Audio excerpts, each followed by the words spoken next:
أطوي سنارة. اليوم صبايا إن شاء الله راح أشتغل معكم غرزة الزجزاج من الغرز السهلة والبسيطة، وبالذات للمبتدئات، زائد إنك تعطي شكل كتير جمالي ونهائي حلو للقطعة. تقدر تشتغل سكارفات أو جواكيتات أو حتى جيليتات، يعني تنفع بكتير مشاريع. حقيقة هي من الغرز القديمة كتير لكنها متجددة بنظري، بحيث أنا بقدر أغير بطريقة التزايد، بحسن أغير بطريقة التناقص، بقدر أكبر العينة، بقدر أصغرها بحسب خيطي، بحسب الإبر اللي عم بشتغل فيها، بحسب القطعة اللي أنا عم بشتغل فيها. كل هالملاحظات راح تكون بنهاية الفيديو بنات أنوه عليها بالتفصيل. بنبلش بشرح الغرزة، واللي هي عبارة عن تكرار سطر واحد فقط، واللي هو شغله فقط بالوجه الأمامي، وبعدين عندك القطب أو الدور الخلفي كله قطب خلفي. وقبل ما نبلش بشرح هالقطبة الحلوة، بتمنى منك اللايك والاشتراك في القناة إذا مالك مشتركة، تفعيل زر الجرس ليوصلك كل جديد. بنبلش على بركة الله. بسم الله صبايا. وغرزتي مكونة من تكرار 24 قطبة، يعني حسب ما اخذ القياس على العينة اللي انا عاملتها، فبعمل 24 24 24 حسب القياس اللي عندي. بنهاية السطر لازم يكون عندي زائد واحد، تمام؟ يعني 24 زائد واحد. طيب هذا الشيء والحساب هذا بيكون على الشغل المفتوح او على الابر المستقيمة، تمام؟ راح نبلش. انا هون اشتغلت كم سطر بالمارينيه لحتى فقط اعمل قوام للشغل، يعني ممكن انك تبلش مباشره بالشغل، وممكن انك تعمل غرز للحواف، وهذا الشيء كله بيرجع لذوقك الشخصي. طيب بدايه الشغل بنات عندي مباشره انا هون عامله بنات تكرارين زائد واحد، تمام؟ اول تكرار راح نشتغل فيه اول قطبه اماميه وانا بسحبها ببدايه الشغل. طيب عندي القطبة اللي بعدها مباشرة، قبل ما اشتغله لازم اعمل تزايد، والتزايد هون لازم يروح معي على طرف اليسار. طيب في عندي خيط هون، تمام؟ هذا الخيط برفعه على الابرة اليسار، لكن برفعه من امام الشغل بهذا الشكل. هلا الزيادة اللي عملتها لازم اشتغلها، لكن من وين؟ من الطرف الخلفي او من اللفة الخلفية، وبشتغل هالزيادة، تمام؟ هلا من بعد ما عملت الزيادة بعد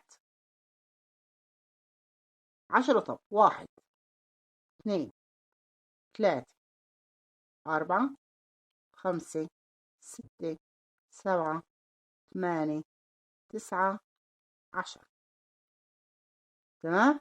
هلا هون عندي بالنص راح يكون في عندي 3 قطب راح اشتغل فيهم اختصار. هذا الاختصار هالثلاث قطب لازم اعملهم قطبة واحدة، تمام؟ عندي الاولى والثانية مع بعضهم بنات، مع بعضهم كأني بدي اشتغلهم قطبتين مع بعض، لكن ما بشتغلهم، مجرد بنقلهم على الإبرة الثانية. بهالحركة هاي أنا عمليا قلبت محلاتهم، يعني صارت اللي بالنص صارت أول وحدة، وأول وحدة صارت هي اللي بالنص، وبنفس الوقت قلبت الاتجاهات، تمام؟ عندي القطبة الثالثة هاي بشتغل. طيب القطبتين اللي قلبتهم هدول برجع باخذهم من إبرتي اللي على اليسار وبقلبهم على القطبة اللي اشتغلتها، وبرتب خيوطي، وصار عندي قطبة واحدة فقط. طيب هلا من بعد هالاختصار برجع بعد كمان 10، 1 2 3 4 5 6 7 8 9 10. هلا هون بعد ما اشتغلت ال10 قطب عندي تزايد، لكن هالمرة التزايد راح يروح معي على طرف اليمين، فعندي الخيط اللي بين القطبتين بنات مثل ما اشتغلت بأول تزايد، لكن هالمرة باخده يعني بإبرتي من الخلف، تمام؟ لحتى يتجه معي على اليمين، فأنا علي إني أشتغل من اللفة الأمامية.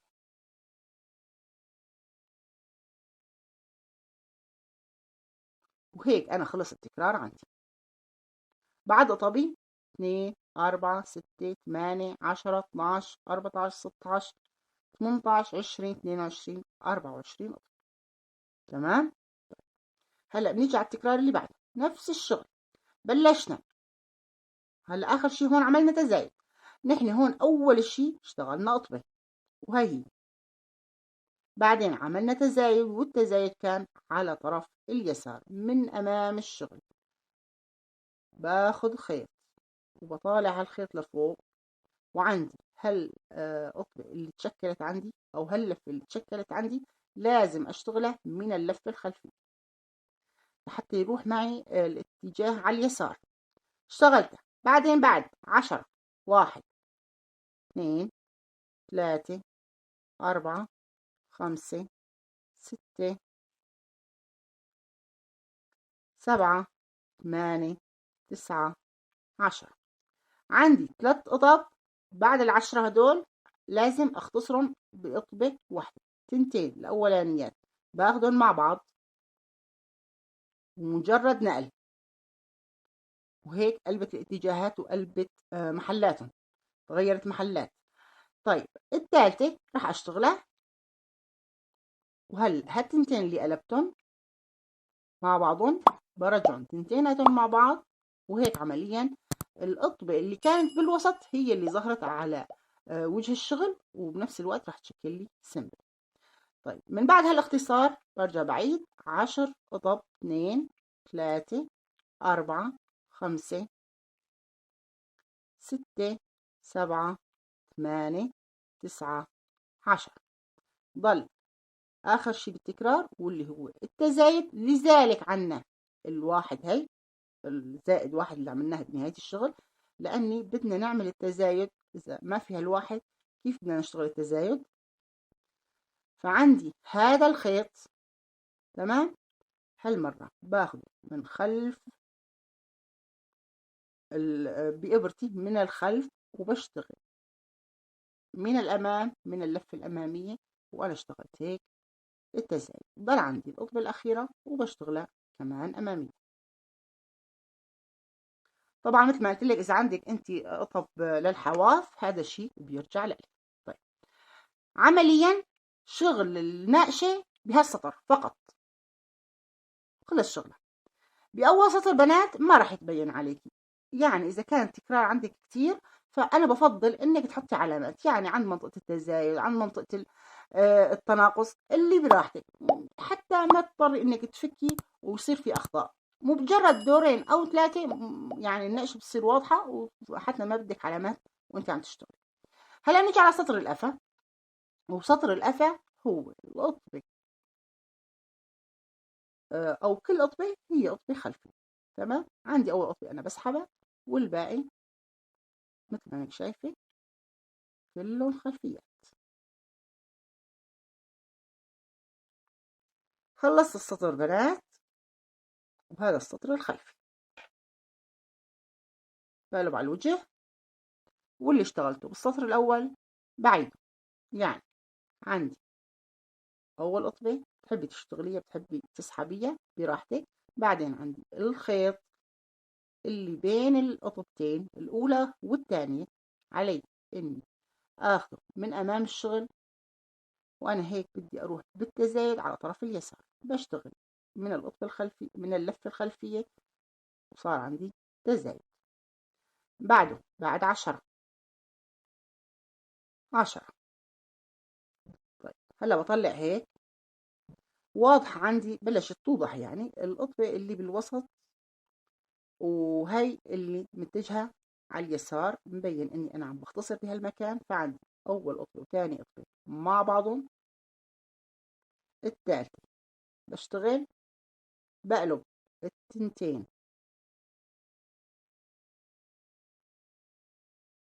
وهلا من بعد هالاختصار بشتغل 10، وهي رقم 10. هلا عندي تزايد، هون التزايد راح يروح معي على طرف اليمين، فعندي بإبرتي من الخلف، خلف الخيط، لكن بشتغل من اللف الأمامي، وهيك أنا عملت زيادة. طيب وبرجع عندي التكرار اللي بعده بنات، ببلش معي التكرار اللي بعده ونفس الشغل، وهذا التكرار الثاني كمان بنات. خلاص، وهاي يعني بلشت توضح معالم الغرزة. راح اشتغل كم سطر، يعني هذا هو الشغل فقط بهذا السطر بنات، ومثل ما قلت لك السطر الخلفي فقط قطب خلفية. راح اكرر اشتغل مسافة وبرجع لك لنحكي عن بعض الملاحظات اذا كنت حابة تشتغلي بهي القطبة. صوايا كم سطر، وهي النتيجة، هي منطقة التناقص، هي منطقة التزايد، وهذا الشكل النهائي راح يعطيكي هيك شكل الزجزاج. تمام، لذلك يعني مسمى بالزجزاج. هلا بعض الملاحظات بالنسبة لهي القطبة بنات. هلا هون الشغل على المفتوح أو على الإبر المستقيمة، فأنا عندي التكرار 24 24 24 إلى آخره زائد واحد. تمام.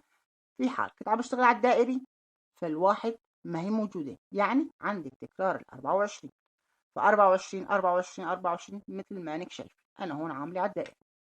طيب، فيك تعملي بداية تعرضيه قد ما بدك. فيكي أنا هون شوفي عاملة سطر واحد فقط.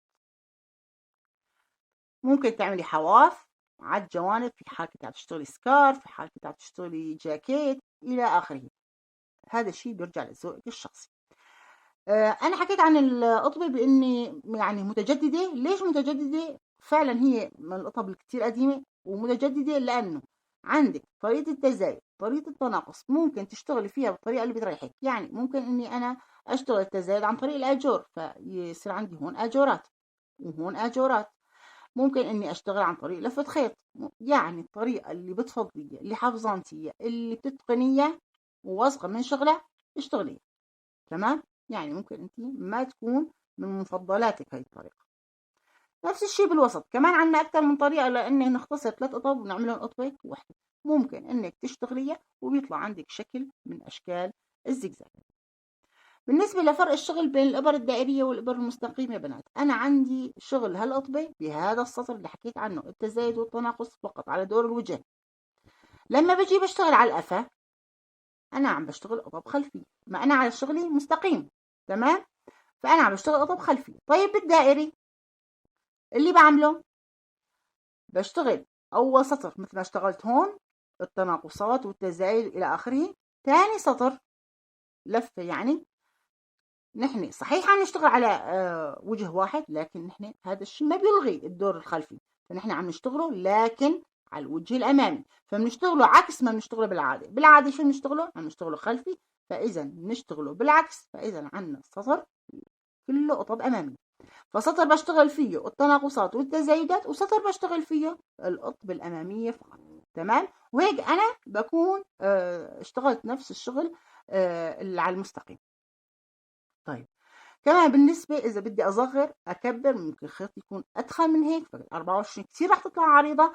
طيب، أو مثلا إبري أتخن من هيك. طيب، بكل بساطة عندك التكرار 24. تمام. عندك 4 قطب، هدول ما بتشتغلي فيهم شيء نهائيا، يعني هدول ثابتات. عندك المتغير بتحسن تشتغلي فيه هن ال10 اللي على اليمين وعلى اليسار تناقص. بمعنى أنا عندي ال24، فأول قطبة هاي و3 اللي بالنص هدول ما بقدر أغير فيهم شيء. هون معتمد عليها التزايد، والتزايد من الطرف الثاني إذا كنت عم بشتغل دائري.